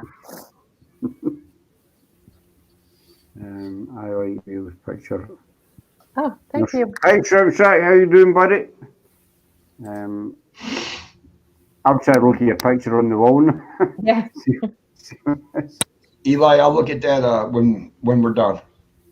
I actually found that one at a flea market. I usually don't buy things at flea markets because of the energy connected to them. I mean, I don't like things like that. But I found it because it has the exact same frame and the exact same kind of style of the one that I painted. I was kind of into the Bob Ross stage there for a while, so I painted that one. Wow. Damn, that's pretty goddamn good. That's beautiful, that picture. Yeah, it's just a lake and a cabin in the woods. So, I found that one which has the exact same kind of frame to it, and I'm like, well, those will look good in my dining room. I can draw a dog, and that's about it. But it's the stick dog, with just lines. That's my as far as I go as an artist. Everything is a shape with just a little extra bit of line. I think anybody could draw. Mine just was a bunch of straws put together, It's just totally hopeless at drawing. Nicole saying I've even heard someone claim to be a famous person. That person has never existed. Nicole, I've actually heard that as well. A couple of people saying that they were somebody, well known, whether it's show history or whatever. And when you look back, that person never existed. What's your thoughts on that, Vale? I've heard a couple of people saying that in the past that they were whoever Queen of Sheba saying, looking back in history, this person never actually existed. So do you think they're just kind of making it up, or because to me that's a bit of a strange one. How can you be the reincarnation of somebody that's just made up? Yeah, well, I mean, it's hard to say when you're at a certain area because, up until, what was it, 1730s, you did not have records as people. I mean, over here, especially, not even birth records or anything like that. So it's hard to actually, prove that a person existed. So if you're going back, way back when, and you said you was the Queen of Sheba, people would have to take your word for it. Yeah, because there's no what the Queen of Sheba look like. Now, if you, and I firmly believe in this, if you kind of look like somebody, like a good example, Chaos, I don't know if you've seen that with Jack's Paranormal Underworld. A spirit told me, because I did not even know it, that he was Captain Joe White. And I was like, who in the world is Captain Joe White? Because, everybody knows his name is Joe, but we got to look into it. And this captain actually, I mean, you put a little bit of a beard, not much. You didn't have to do much work. And it looked exactly like Paranormal Underworld. Could have very well been. And I didn't know that Jax had, a fascination with the ocean and the sea, and he liked nautical stuff. And it was actually the candlelight murders or something that this captain was killed. And he lived there around the Boston area. And the spirit came to me and said, that's who Jax used to be. And I'm like, well, that's kind of weird. So what I was getting around to is a lot of people who are, say that they are reincarnated or something, usually they got a familiarity that they just don't lose. I think. Yeah, there's going to be some kind of feature or something about them that you just look at them and it's like, haven't I seen you before? Yeah. I've heard that what a couple of people saying, I was young caddies, I can't even remember who says the word, but people would look back in history and found that the person that they were claiming to be was actually just made up out of legend and folklore and stuff, it never actually existed. So just when Nicole made that point there, it brought back a couple of things that I remember. Sam says she can remember the clothes she wore and remember the faces of people around her. So that sounds like quite vivid memories that Sammy's got. See, I like what Vale was saying earlier, though, about what you were told about, walking around in the dark. And the way you explained me, I might have it a little bit easier because my light shines brighter. I can see where I'm going. You're right. Us paranormal investigators don't have to look for you. You know where you're at. I'm a walking beacon. Everybody knows you, Eddie. They all know where to find you. I mean, they all know where to find you. The tiniest wee bit of light just projects. What was it? You give her an echo there, would you say, Sarah? I said, everybody knows where you are because the slightest bit of light projects off the top of your head. She's talking about you, Scott, not me. I know, because you never get that hat off. Do you ever take your hat off, actually, Eddie? Every time I've seen you, you've got the hat on. Does it ever come off that head? Yeah, when I go to bed. Oh, well, but actually, there's many times I went to sleep with it on, too. I read about it at first. I thought I was on the royalty, but Danny and Miss both told me that I was immediate servant too. It must be kind of strange, and freak out about if you've met, really vivid memories. Obviously, Sammy does. Jack, I don't think you get to pick who you come back as. I don't think it works that way. No, I don't think so either. I think it could be a lot of things, Brett, but this is a kind of respectable channel, so I'm not going to say anything. I saw you dressed as Jack Sparrow, and I wasn't impressed. No, I mean, Brett, I wasn't impressed. I thought it was quite good. Oh, that's because he's your pal. I mean, he's your pal. You say anything to keep him his good books. I just see him getting slagged off every day night. I don't know what it is. Because you're just a very slaggable person. You do know I get two meanings in Scotland, don't you? Slaggable. I have no idea what the hell that means, but it sounded funny. A slaggable person is over here at me. A slaggable person can be either somebody who is very easy to make fun of, very easy to poke a joke at, right? Okay, I got you. The other term of slaggable is a person who kind of travels about a lot, shall we say. Around here we call them hobos. No, not in that sense, Eddie, not in that sense. In the other sense, they like, like Granny. Aye. Like, back, Chapel. They like a variety of beds, shall we say. Okay, travel. Okay, I get what you're saying now. They got to be in the limelight. I'll mail you, or I'll mail it in big black letters to you, Eddie. Don't worry. That's so. That's the two meanings of slaggable. Okay, I don't know why that's relevant to this evening, but Well, now you know what? I'm gonna start calling people at work that, and they're gonna look at me and go, "What the hell are you saying?" Oh, nothing. Don't worry about it. Well, see if they do actually, Eddie, all you turn and just say, just wink at them, just go, "It's Scottish." No, that way I can keep doing it, and they will have no goddamn clue. But that's the meanings of the words slaggable. So if anybody else wants to poke fun at me tonight, I think Neil's the only one that's no poke fun at me. No, she just hasn't said it out loud. I don't think Bill's got a bad word to say about anybody, actually. Usually not. Usually, I'm not saying I have not had a choice few thoughts. I had just thought, as my grandmother would say, I do not let my mouth override my butt. So it does not go from here to here. But yeah, but I was kind of taught a different saying. Don't let your mouth write a check your ass can't cash. That works. I've heard that one. I've heard that. Granny's got a few choice sayings, but we'll leave that till Granny's back on, basically.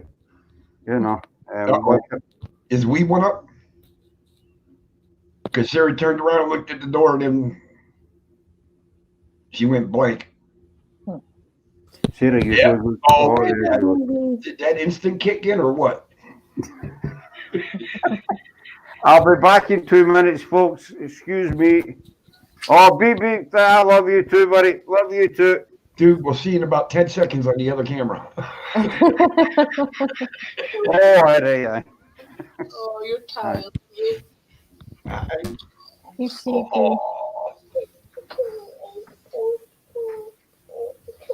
Okay.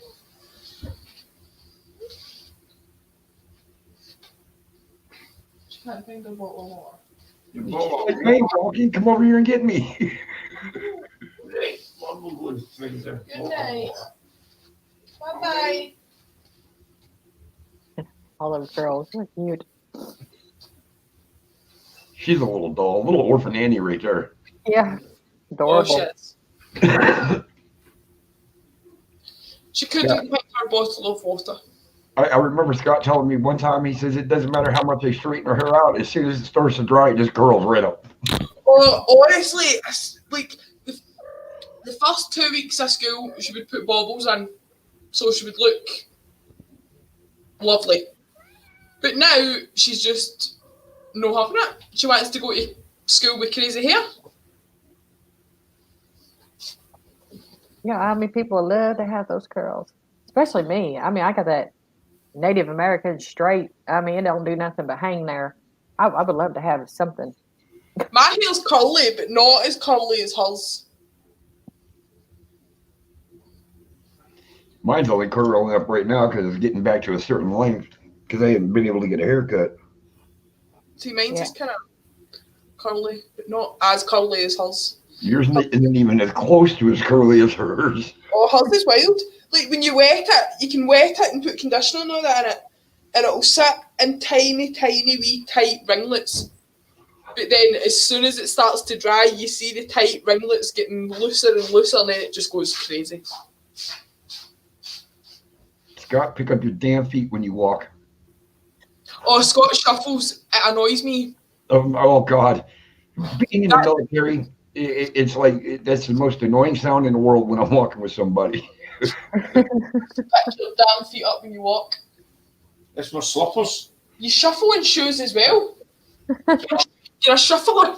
I'm just going to wear my slippers. See, everybody's slagging me off, innit?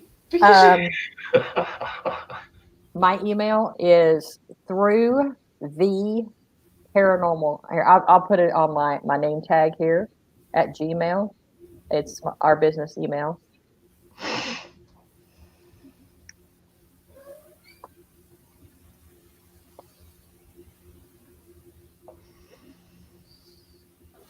But no, that's when you know Scott's in the house, because all you hear is shuffle, shuffle, shuffle, shuffle. Yeah, like I said, being in the military, 13 weeks of boot camp, you better be picking up your damn feet. Mm-hmm. And after 13 weeks, what sucked is you knew everybody in your platoon from looking at the back of their head. You knew their name. Oh, there's shuffle coming. Is that kind of hard? Because don't y'all, like, everybody have shaved heads, or is that just a maybe? No, we got buzzed. And you stay buzzed right up until about the last week and a half of boot camp. And then it finally gets you to grow out a little bit, and that's when you get what they call the high and tight. So y'all know each other by a bunch of bubbleheads. I mean, that would be, wow. Just by how would they carry themselves, you knew their names. But that's what they teach you that's why they say the Marines are such a band of brothers. Mm-hmm. Because you can recognize who it is from behind without even looking at their face. Oh wow. I mean I got some good memory, but well, not really. I always say 2 quarters go in, 5 pennies fall out, but Well, that's usually what happens to me too. But I think it's supposed to be 5 dimes fall out. So, who was saying about my walking? Me. Is that you, Sarah? Me. Don't look Eddie away. was saying it. It was me saying it to Sarah, or to you, but Sarah was repeating it to you because you didn't have your earphones in. I told Sarah to tell you to pick up your damn feet. Pick up your damn feet, brother. Pick up your damn feet. You're shuffling about like an onion. How do you do it? How can you do paranormal work when you're shuffling your feet? Okay. That's my age, Eddie. That's my age. I'm trying not to swear here, Eddie. I'm really trying very, very hard not to swear. Hey, Freaky Geek. Hi, Freaky. Hey, I hope Freaky. you're well. I'm really trying very hard to be polite, yeah. Yeah, because I know what you want to say. Oh, I do. Oh, I do. I definitely know what he wants to say to you. Oh, That's what I'm saying. Neil can probably feel what I want to say to you, young man. His aurora's gone black. There's a wee bit of granny coming out of me there. Sorry, I must apologise. Oh, just wait till that woman gets a hold of you, young boy. I hope he can't deal out his feet, Freaky Geek. I swear to God, I hope he can't. If you shuffle your feet, does that mean you can deal them out? I didn't say I shuffled my feet. Thank you, Nicole. Right, guys, I'll be back because I just can see. We want to wait. Back up again. Okay, Eli, I'm not going to touch anything right now because every time I touch something, I lose internet connection, but I will check. Yeah, because she's got to go look at mine too. Yeah, I'm not touching nothing. I know, like I said, I don't know why I had so much problem. I mean, I was connected once, and then as soon as I put chat up, it was like boom, I was gone again. I had that trouble. Yeah, I literally had to close everything out and go from the beginning again. Yeah, and I know I'm lagging because I just walked on you just now, but there for like a day. I mean, I had people get kind of upset with me because I was dropping off their live feeds or I wasn't commenting on stuff. I had literally no connection for like a day. It's just off and on, and I was like, and this is supposed to be new service. Yeah, well, people need to understand Wi-Fi is Wi-Fi. A lot of people, depending on what area you're in, it's going to drop off. Yeah, and I cannot do live feeds like everybody else does the live investigations. I live in the Ozark Mountains, and I don't know if anybody knows about the Ozarks, but you're either in a valley of trees or there is no towers because it's like so scattered of forest area and rocks and stuff where they can't put towers. So I don't get signal out there. Yeah, I tried every once in a while, but it's just a connection of mess is what it turns out to be. That's like where we live. We live in a town called Valdez, and between us and Anchorage, which is about a 6.5 hour drive, it's nothing but mountains. And once you hit a certain part, you have no internet at all for at least 4 hours. Mm-hmm. But everybody's like, oh, they're ignoring my messages, blah, blah, blah. It's like, dude, I'm not even getting them. And then you get to where you're going and your phone's like bling, bling, bling, bling, bling, bling, bling. Yeah. There's several spots like that out here.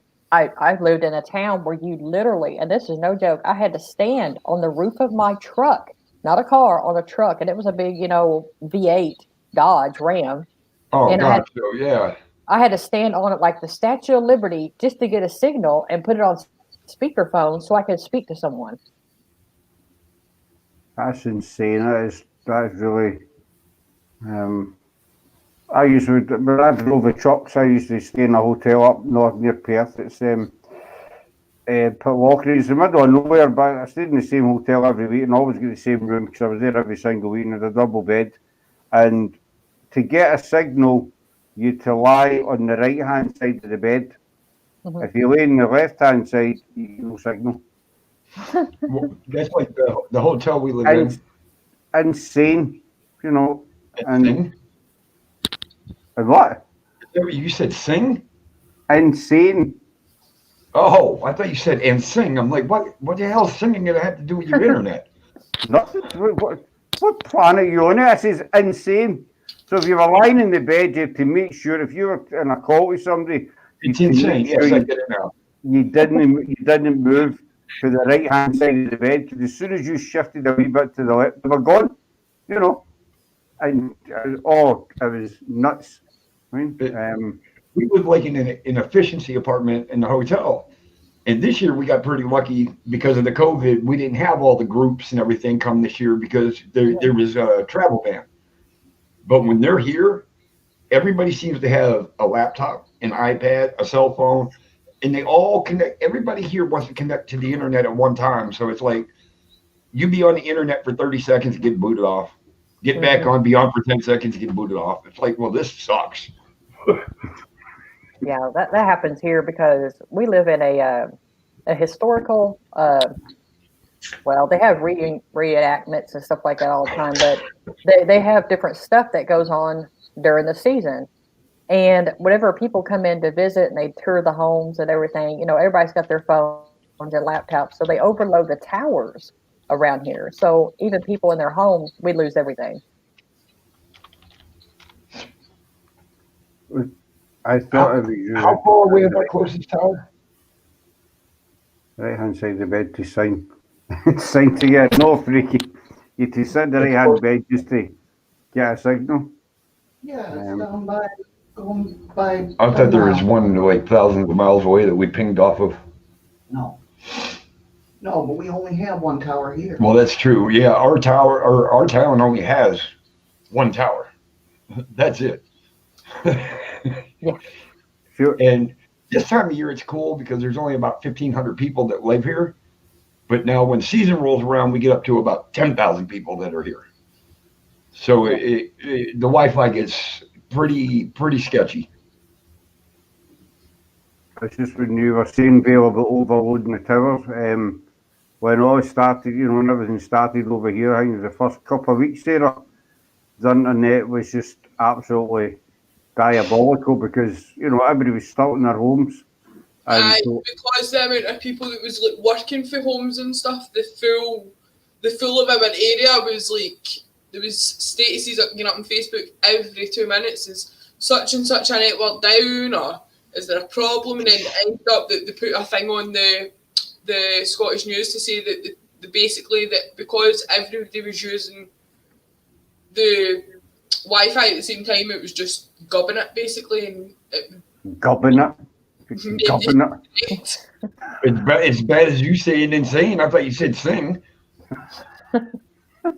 Gubbing means messing it up, basically, breaking. Gumming up. Yeah, well, I get that. I understand gumming up. Gubbing. Gubbing. Gubbing. Is there anything like grubbing? Not quite, no. Oh, you actually understand that word? Yes. He's concentrating too hard on reading. You see it in the comments, Eddie, gubbing. I see it. And I don't even have my glasses on. Over here, gubbing means messing up. You also got a gub. You told to shut your gub means that's your gub, your mouth. Call it a pie hole. Means shut your face. We do. I think we do a night, Scott, where we go through all the Scottish slang and explain it to our American and Eddie. Well, I guess we could do that for you too. The American and Eddie. Because I'm not really American, I guess. Hey, Sheriff. Hope you're What's up, keeping Sheriff? well. That sounds a bit bad, doesn't it? Sweet to Americans. But no, in the military, I was taught it was called a pie hole. Because Eddie always says he's not American, so It's Canadian. I never. When did I ever say I'm not American? Well, no, but Alaska's a weird country, so you'll just say it. Everybody thinks Alaska is its own country. But you're Canadian, Eddie, you're not? See, no, I'm not Canadian. You're the northest, eastest, western, southest person in the planet. Canada. And South Canada is in North America, which is near West Canada. We are the furthest north, the furthest west, and the furthest east state in the United States.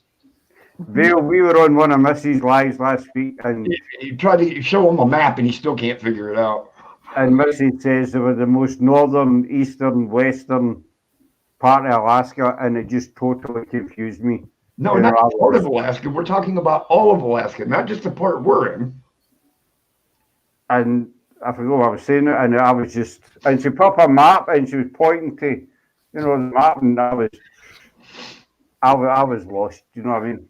I think Brett understood what it meant because he sent Eddie a nice wee map, didn't he? You see what it was? What really confused him, Vale, is we have a chain called the Aleutian Islands, okay? And off of Alaska, they run west. But they run so far west that the last island is actually in the eastern hemisphere. Okay. So we're the furthest state east, the furthest state west, and we're the most northern state of the United States. So what's so hard to understand about that? A lot. Did you understand that, Bill? No, she didn't. I got lost right after the most eastern chain. Okay, so I'm like picturing this in my brain. And he just went around the world somewhere. I don't know where he went, but no, I went right back the way I went. Yeah, you went around, so you don't go around. It's quite confusing, Bill. Don't you agree? Yeah. Yeah. Thank you very much, Bill. Get that round you, Eddie. If I had that map, Bill, I think I'd be able to show you, and you would actually understand it. It's Scott's fault watching. I think I must be midnight porn. That's why Wi-Fi is faulty. And earlier, Freaky thought you said gumming too, so I don't feel bad. I could start speaking Cherokee up in here and have everybody lost.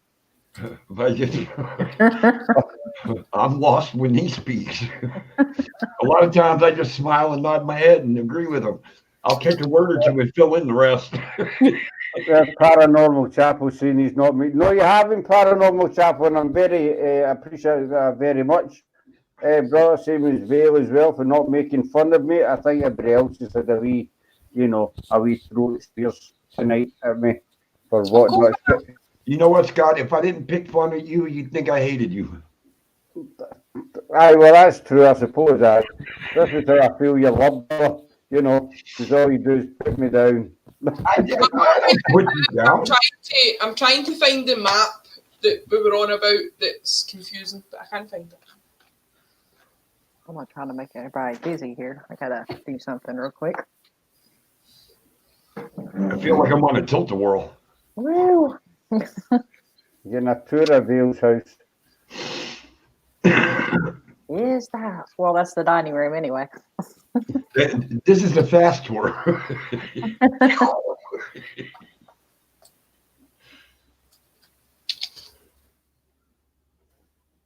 You do realise now, Vale, everybody's watching you. Yeah, I do. I'm trying to find the map. I'm not doing nothing unusual, so. Everybody's watching you except Sarah. She's looking for a map. I can't do it because I don't know how to share a screen like that. It's pretty simple. There's a share screen button down there at the bottom. Yeah, well, yeah, but if I'm on a different page and I'm looking for the map and I find the map, I wouldn't know how to share it back to here. You hit that share screen button down there. And then what am I going to share? A window will pop up and it'll say Windows tab, your computer tab. I share OBS. every time with shadow stream, but that's only because I have an app downloaded for OBS. So once I open OBS, I can pull up share screen, and it's going to pop up in that window, so I can click on that and then share it. But I won't be able to do that with the map because I won't have it down here on my toolbar. Honey, no. What? What are you trying to do? Find that map that we had up that we were trying to explain to Scott about where the furthest west, furthest east, and furthest north. We're trying, because I just tried to explain it to Vale, and she had it up to the part where I went back to the west, and she said I went around the world somehow. And it was like, no, I just went right back the direction I came from.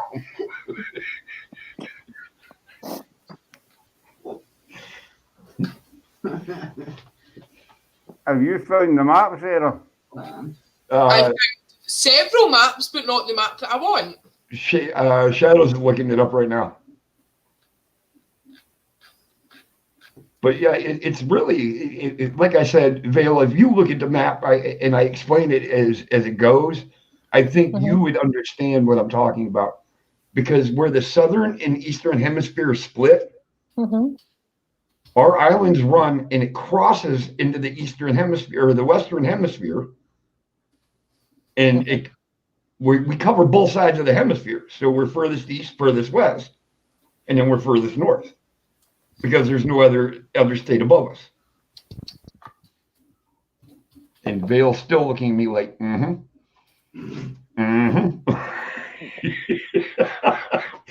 she wants to say something, and she just kind of like. So, what you're basically saying is. No, Brett, it's one Shadow brought up the other day. I shot it to Oh, you shot it to my the Shadows. To Shadow's email? Yeah, the one I usually send to you. Okay, hold on a second, guys. Okay, no. I was going to say it's kind of like a piece of pie, and you make a cut down the middle. So this is the west side of the pie, and this is the east side of the pie. So he's saying the pie is where he lives. So he's on this side of the pie, but he's at the very top of it on the crust. It comes up. I think so. You know, Missy tried her best to explain it to me, and I was kind of getting it, and then I thought I had it, but then I thought about it again, and I lost it. You can go to I give up. You know, I give up. It stays in Alaska. That's it. That's all I can tell you. Hold on a second. Top end of Alaska. Hold on.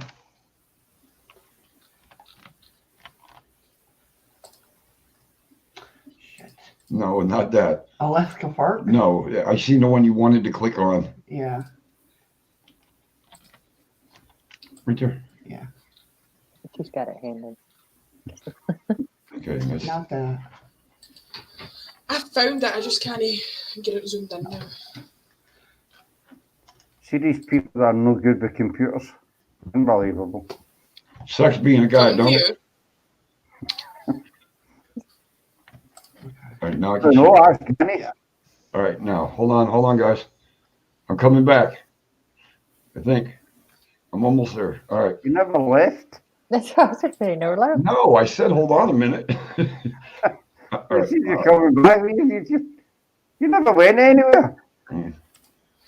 No, I didn't go anywhere. Got it? Yeah. There you go. Okay. All right. Now, okay. Can I make this larger? Control scroll. Control scroll. Oh, you got to get on the map part of it, though, honey. Oh, shit. I am on the map, and it still ain't letting me. No, you got to get on the screen with the map. Oh. So I got... How the hell do I do that now? Okay, there I am. All right. Control scroll. All right, now. Let's see. I got to come back up on stage. Okay. Vale. Yes. You see the green here? That's all Alaska, right? Mm-hmm. Okay. Now, the hemisphere that we're in right here, right now, we're in the Western Hemisphere, correct? Mm-hmm. Now, see our islands, the little green dots that come across? Yeah. We go into the Eastern Hemisphere. Mhm. So we are the furthest east state in the United States, plus we're the furthest west of the United States, and we're the most northern of the United States. Okay. Are you getting that? Yes, I got you now. You got me now? I got you Scott, did you follow? I'm right with you, brother. Right. You are lost as shit. Scott is never gonna get it. I ain't never going to get it, brother. But our islands, we cross two separate hemispheres right there. We are in the Eastern and Western Hemisphere at the same time. Okay. All right, now how do I get that down? Oh, I guess like that. She did it. It was like Usually in East and Western, so you just want best of both, really, don't you? huh? You just want the best of both, you know. That's it. We're the biggest, baddest there is. Just greed. I mean, we're You we're know. twice the size of Texas. Our whole state will fill up USA. Yeah, actually, the whole state of Alaska will stretch the whole United States, and then some. See, yous are so big compared to us. We're just like. Yes, Chapel, I was a Marine, and technically I still am, because once you're a Marine, you're always a Marine. Our country's just like a dot, basically. As Scotland's so small compared to like everywhere else. I mean, for instance, to drive from the East Coast to the West Coast of the United States takes, what, I don't know, a couple of weeks maybe, or No, you can make that drive in about 4 days. 4 days. Ours is like 45 minutes. I thought I saw emailed it myself. We live in Ayrshire, it's in the West Coast. But Okay. and Edinburgh's in the East Coast, and we can drive from here to Edinburgh. Brett. About an hour, and we're on the other side of Scotland. You know what I mean? So, Sammy has a question. Excuse me. Okay, help me. Sorry. Let me go smoke. See, look, we're so small compared to you guys. We're like so small. Is the Army in the UK like the Army in the United States?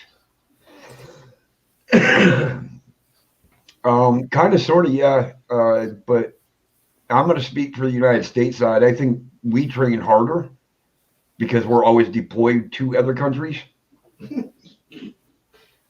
Well, we're all must do.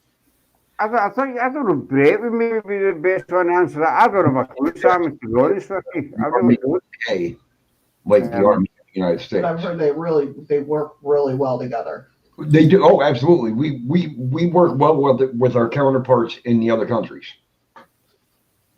Like the Royal Marines, them son of a bitches are crazy. They go out looking for a gunfight. Yeah, that's what I've heard. Brett saying, no, you're trained. So Brett's your best man to answer that. I really don't have a clue. I mean, if you look at it this way, the United States Armed Services, no matter which branch, are always sent all over the world to help protect and serve and build. And I went in 1989. Actually, I went in just at the end of Panama. So I was thinking, well, my 4 years ain't nothing going to happen. Yep. About 2.5 years in, I find myself over in Kuwait and Iraq. No choice, you had to go. Yep, you had no choice.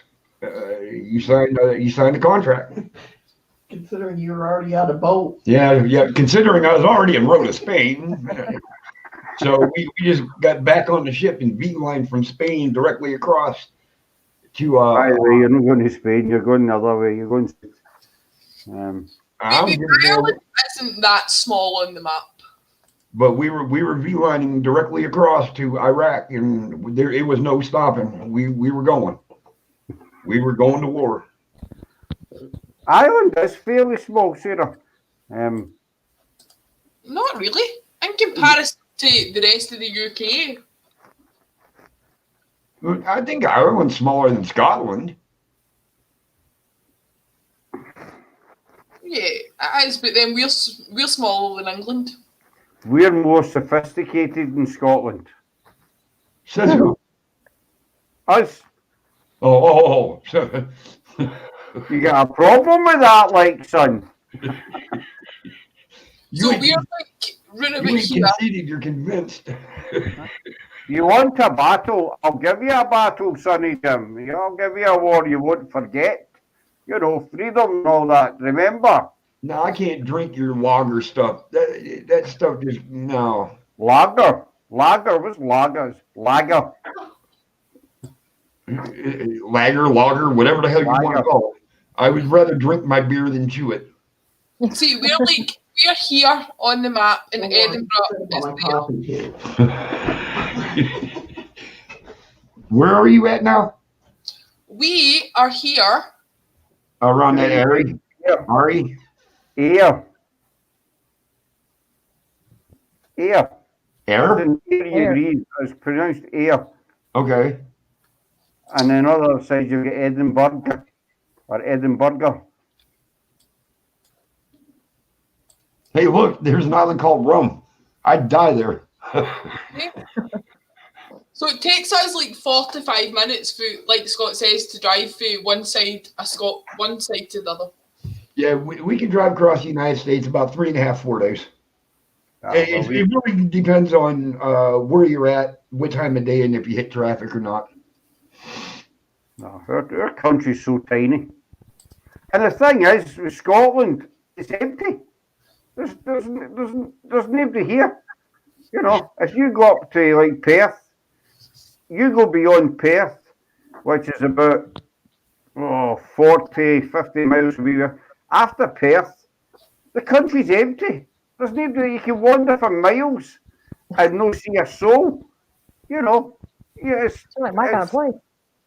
It's literally I used to drive the trucks, and there's a part of Scotland called Glencoe.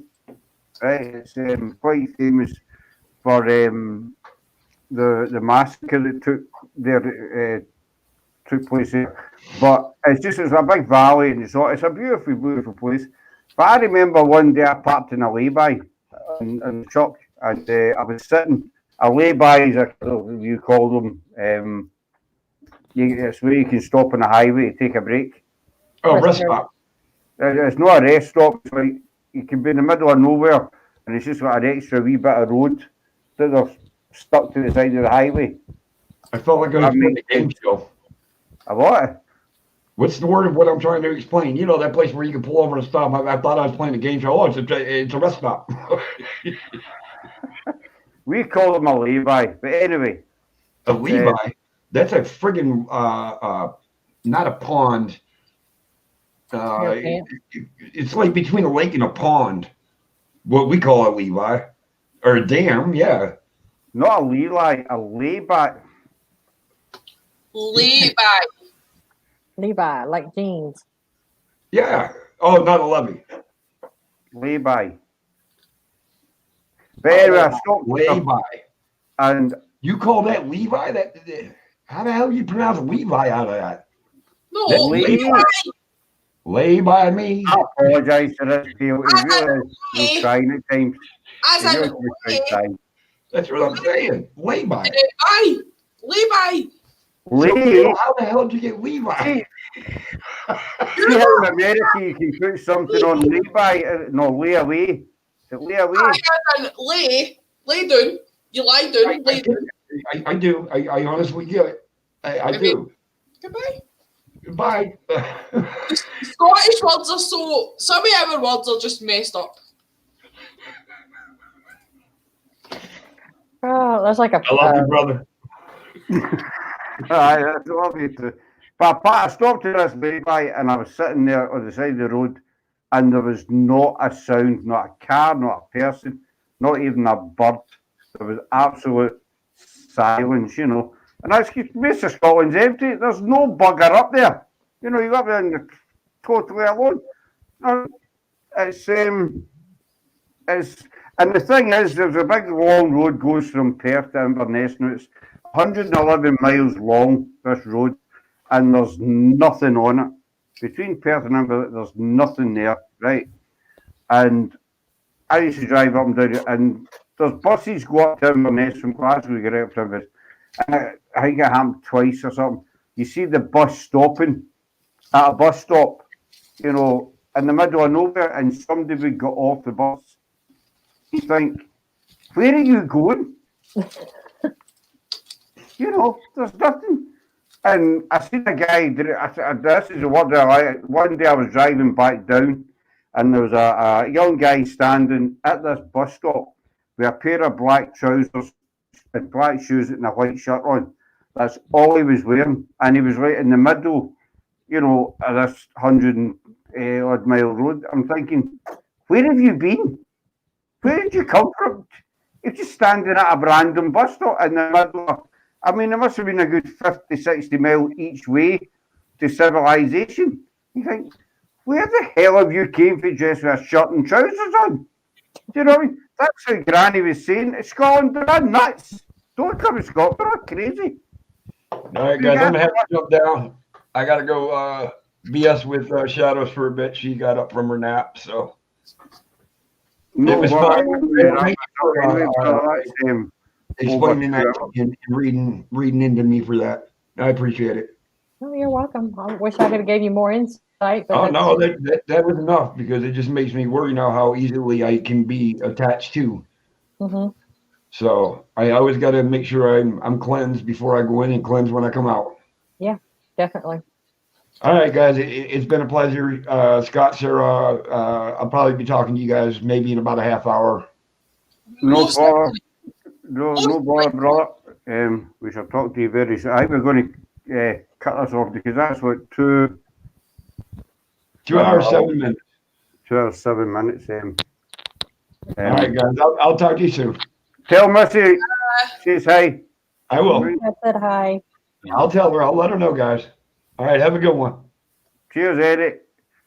So I think we're going to wrap up. But Phil, do you want to stay on just Paro after we go live for a wee minute or two? So, it was a different kind of night, folks. Thanks very much for coming in. And we're back on again live tomorrow night, 9 o'clock, I think. But I don't know what you ladies thought of it. You know. But feel free to drop any links and any comments, whether it be good or bad, they're all welcome. So, as I say, thanks very much for coming in, and we'll see you again very, very soon. Yep. Goodbye.